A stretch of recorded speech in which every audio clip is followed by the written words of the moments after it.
Hi, this is Dana Gardner, Principal Analyst at Inter Arbor Solutions, and you're listening to BriefingsDirect. Our next business innovation thought leadership discussion focuses on how companies are exploiting advances in procurement and finance services to produce new types of productivity benefits. We'll now hear from a leading industry analyst on how more data, process integration, and analysis efficiencies of cloud computing are helping companies to better manage their finances in tighter collaboration with procurement and supply chain networks. To learn more about how new trends are driving innovation into invoicing and spend management, please join me now in welcoming Bill Macbeth, Chief Research Officer at ChainLink Research in Newton, Massachusetts. Welcome, Bill. Great to be here. Thanks. So tell me a little bit about what is going on in terms of disruption across organizations that are looking to do better things with their pay-to-procure processes. What is it that's going on that's focusing them more on this? Why is the status quo no longer acceptable? Well, I think there's a couple of things. There's this longer-term trends towards digitization, right? Moving away from paper and manual processes. That's nothing new. But having said that, there's still a lot of companies.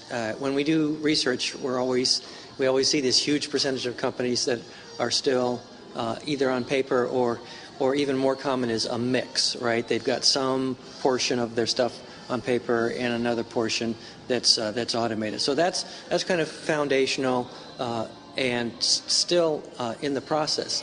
Now, a big part of that is getting the long tail of suppliers on board. Okay, so the large companies that are the large suppliers have the internal resources so they can get hooked up to these networks and systems and get automated. But the smaller suppliers, if you think about people that may have less than 100 people, or even mid-sized suppliers, but more so smaller ones, they have no dedicated IT resources.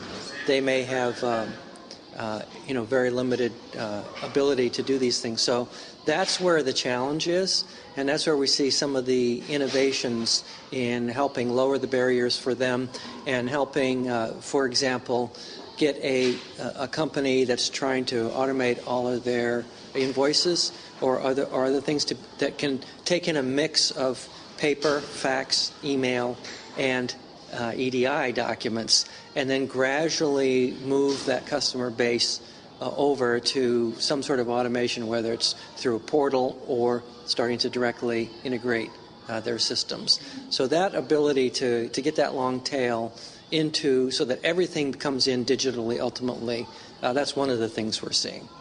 In order to get digital, as you put it, Bill, it seems like we need a common denominator environment that all the players, the suppliers, the buyers, the partners can play in, but it can't be too confining, but it can't be too loosey-goosey and not secure either. Have we yet found that balance between the right level of platform that's suitable for these processes, but that doesn't stifle innovation and doesn't push people away because of rigid rules? So I want to make a couple points on that. One is about the network approach versus the portal approach. So, and they're kind of distinct approaches. In the portal approach is that each buyer will set up their own portal, and then that's how they'll try to get that long tail in.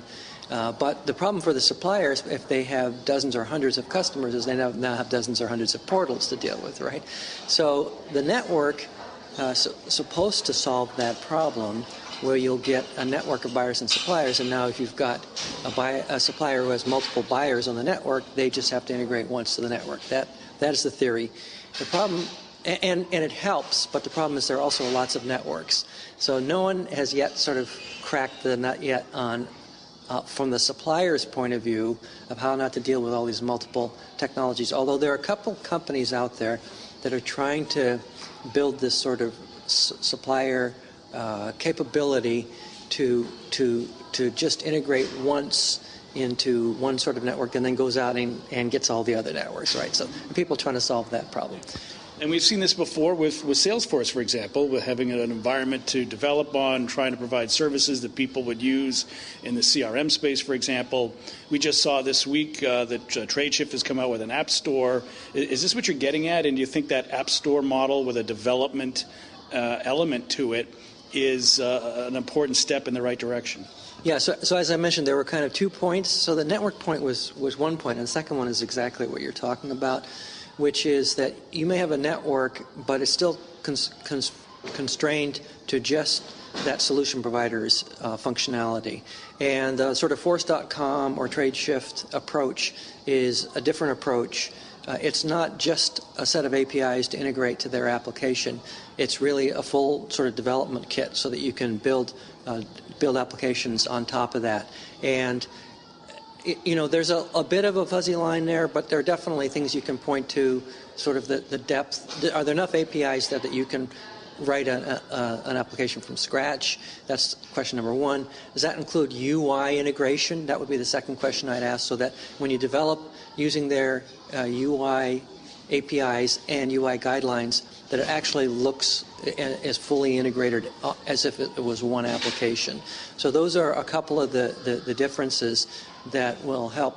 And there's also a philosophy point of view, and I think more and more large solution providers are kind of the light bulb is going out that they can't necessarily build it all. And everyone has had partners, so there's nothing new about partnering and having sort of ISV partners that integrate, but a wholesale shift to really building out a whole toolkit and promoting and making it easy and trying to get others to build those pieces, that is a different kind of approach. So clearly a critical mass is necessary to attract enough suppliers that then attracts the buyers, that then attracts more development, and so on and so forth. What's an important element to bring to that critical mass capability? I'm thinking about data analytics as one, mobile enablement, security. What's sort of the short list of critical factors that you think these network and platform approaches need to have in order to make that go at a critical mass? Yeah, so I would separate it sort of into technology and kind of industry-focused things. And so I'm going to cover the second one first, which is the fact that that supplier communities tend, especially for direct materials, they cluster around in industries. And so what I see for these networks is that they can potentially meet critical mass within a specific industry by focusing on an industry, so you get more buyers in that industry, more suppliers in that industry, and now it becomes almost the de facto way to do business within that industry, right? So and related to that there are sometimes very industry-specific capabilities that are needed on the platform. It could be regulated industries like pharma or chemical that have certain things they have to do that are different from other industries, or it could be maybe say aerospace and defense, which has super high security requirements, so they may look for all of these really robust identity management capabilities, and so that would be kind of one aspect of building up a critical mass within an industry. Now, as far as indirect is a little more of a horizontal play. So indirect suppliers tend to go more across industries, and so in that case, it can be just the aggregate size of the marketplace, but it can also be the capabilities that are built in. Now, one of the things interesting parts of this is the supplier's perspective, and some of these networks, what they offer to suppliers is basically a platform to get noticed and transact. But the question is, some companies are starting to try to provide more value to suppliers, in not just in terms of how they market themselves, but then also outward-facing supply chain and logistics kind of capabilities. So really building rich capability that suppliers might actually be willing to pay for instead of just paying for the honor of transaction on a platform. Well, suffice to say, things are changing rapidly in the pay-to-procure space. What advice would you give both buyers and sellers, suppliers, when it comes to looking at the landscape and trying to make evaluations and making good decisions about being on the leading edge of disruption, taking advantage of it rather than being perhaps injured or impacted negatively by it? Well, can be a challenging question because first of all, there's eventually the winners become quite obvious when it comes to network plays, because certain networks, as I mentioned, will dominate within an industry, and then it becomes a somewhat easy decision. But before that has happened, now you're trying to figure out, am I going to bet on the right horse here? So then part of that becomes looking at the kind of capabilities on the platform. One of them that I think is important, going back to this sort of API extensibility thing, is that it's very difficult for one platform to do it all. And so you would look at, can they do this sort of 80% of what I need, but then do they also provide the tools for the other 20%? Especially if that 20%, even though it may be a small amount of functionality, it may be very critical functionality for your business that you really can't live without or get high value from. And so if it has the ability for you to build that yourself so that you can really get the value, then that's always a good thing. So it sounds like it'd be a good idea to try a lot of things on, see what you can do in terms of that innovation at the platform level, look at the portal approach, see what works best for you, because as we've heard many times, each company is in fact quite different, and each business grouping and ecosystem is different. Yeah, and I think there's a supplier perspective and there's a buyer perspective. So besides are your trading partners on the platform, there might be, like from a buyer's perspective, one of the things we talked about is getting that long tail on. So buyers should be looking at and interested in what is the level of effort it takes to onboard a new supplier.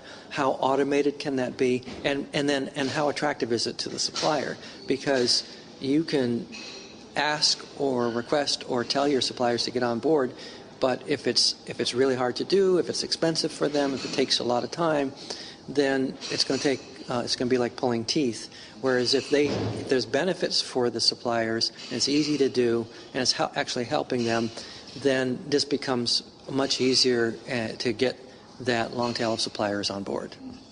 Well, great. I'm afraid we'll have to leave it there. You've been listening to a BriefingsDirect Thought Leadership podcast discussion on how companies are exploiting advances in procurement and financial services.